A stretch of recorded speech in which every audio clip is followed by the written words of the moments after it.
This is 2 Minutes Together, a ministry of Central Lutheran Church, Eugene, Oregon. I'm Vicar Ben.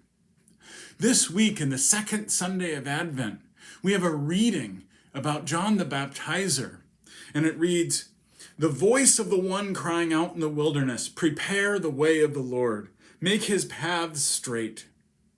The valley shall be filled, and every mountain and hill shall be made low, and the crooked shall be made straight, and the rough way smooth, and all flesh shall see the salvation of God."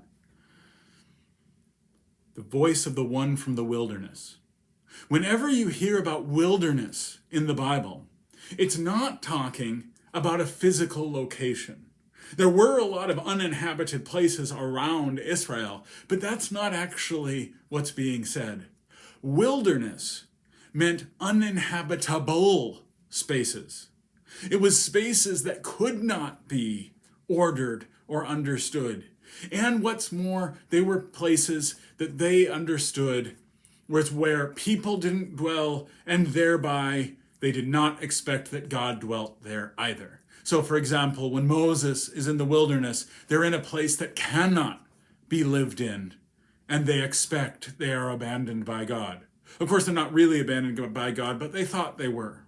And so when John quotes from Isaiah, the mountains will be made low, a path is going to be straight through the wilderness, saying that there is a path made in what you thought surely could not be the way that God would work, could not be the way God would communicate with his people.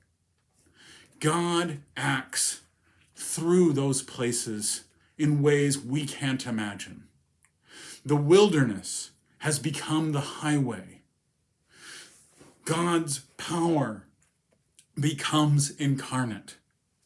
God's mercy comes in the cross.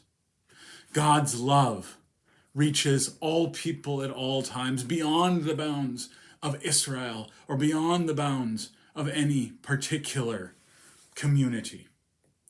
This is what this lesson is telling us, that even the wilderness can be a highway. God can work where we cannot expect God to work. God can reach us where we are sure God cannot, because it's about God's power and not our expectations. This is 2 Minutes Together. I'm Vicar Ben.